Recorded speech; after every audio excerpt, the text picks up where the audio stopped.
उज्जैन एक ऐसी नगरी जहाँ कहा जाता है कि समय भी रुककर महाकाल को प्रणाम करता है। जहाँ भगवान शिव केवल शिव नहीं, महाकाल बनकर विराजते हैं। काल के भी काल।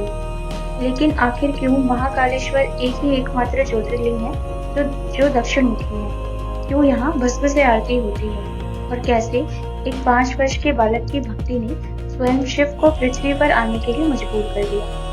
आज हम जानेंगे महाकालेश्वर ज्योतिर्लिंग की संपूर्ण पौराणिक कथा शिव पुराण के अनुसार।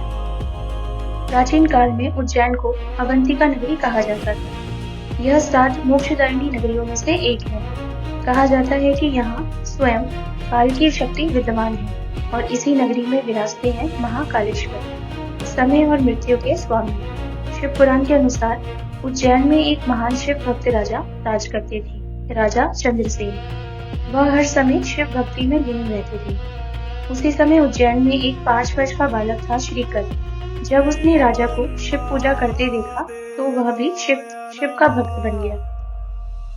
उसने एक पत्थर को शिवलिंग मानकर पूजा शुरू कर दी। उसकी भक्ति इतनी सच्ची थी कि उसकी भक्ति से पूरा वातावरण बदल गया। उसी समय उज्जैन पर आक्रमण किया एक शक्तिशाली असुर ने, दूषण ने। उसने पूरे नगर में आतंक मचा दिया और शिव भक्तों को मारना शुरू कर दिया। बालक श्रीकर जरा भी नहीं डरा, वह शिव का नाम लेता रहा। तभी अचानक धरती कांपने लगी और आकाश में गर्जना हुई और शिवलिंग से प्रकट हुए स्वयं भगवान शिव।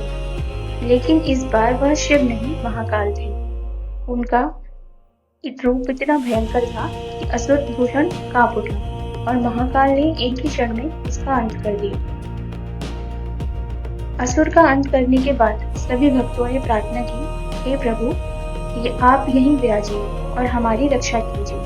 तभी भगवान शिव ज्योतिर्लिंग के रूप में वहीं स्थापित हो गए और बने महाकालेश्वर ज्योतिर्लिंग। महाकालेश्वर की सबसे बड़ी विशेषता है कि यह ज्योतिर्लिंग दक्षिण मुखी है। दक्षिण दिशा मृत्यु के देवता यम की दिशा मानी जाती है। इसका अर्थ है महाकाल मृत्यु के भी स्वामी है। महाकालेश्वर में हर सुबह भस्म आरती होती है। भस्म जो मृत्यु का प्रतीक है, यह हमें याद दिलाता है कि एक दिन सब कुछ भस्म हो जाएगा। शिव शाश्वत है। महाकाल का अर्थ है काल के भी काल, जो समय के आरंभ से पहले थे और अंत के बाद भी रहेंगे। महाकाल हमें सिखाते हैं कि समय सबसे शक्तिशाली है, लेकिन समय भी महाकाल से शक्तिशाली है। इसलिए कहा जाता है, जिस पर महाकाल की कृपा हो जाए उसे काल भी नहीं छू सकता।